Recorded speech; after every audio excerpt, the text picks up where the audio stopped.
In today's video, I'm going to teach you how to close your QuickBooks account, a straightforward process that should take no more than 5 minutes of your time. Whether you're streamlining your accounting software or switching to a new platform, closing your QuickBooks account is a significant step that requires careful attention to detail. Let's walk through this process together, ensuring you understand each step and its implications. First, let's navigate to QuickBooks. QuickBooks is a comprehensive tool used by millions for their accounting needs, and accessing your account is the initial step in closing it. Once you're on the home page, look towards the top right corner of the screen. Here you'll see a Sign In option. Clicking this will bring you to the login portal. At this stage, you'll be prompted to enter your login credentials. Type in your email and password associated with your QuickBooks account. It's important to ensure these details are accurate to prevent any login issues that might slow down the process. Once you've successfully logged in, your next step is to access the Settings menu. Within the vast array of options QuickBooks offers, you're looking for one in particular: Subscriptions and Billing. This section is crucial as it houses all the information regarding your current subscription, billing details, and more importantly, the option to make changes to your plan. After navigating to Subscriptions and Billing, you'll be faced with a few options regarding your account subscription. Look for Cancel Subscription or Cancel Online, depending on which applies to your current situation.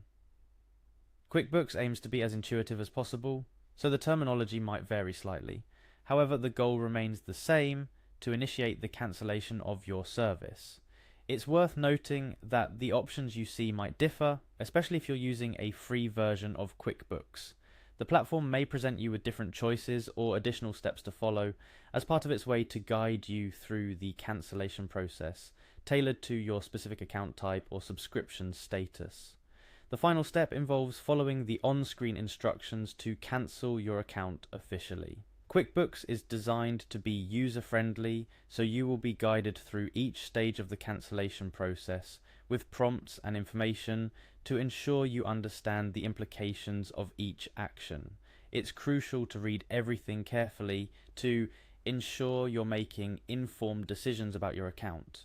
During this process, you might be asked to provide a reason for your cancellation or to review the data retention policies.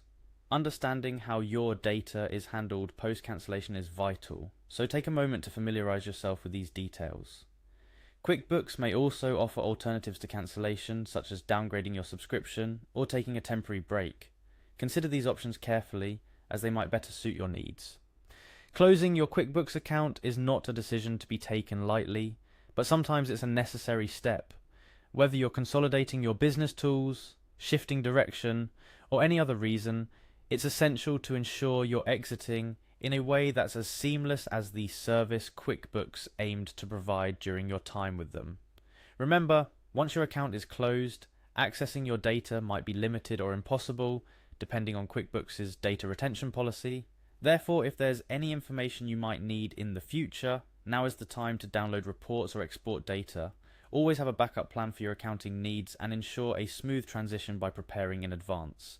Thank you for joining me in today's tutorial on how to close your QuickBooks account.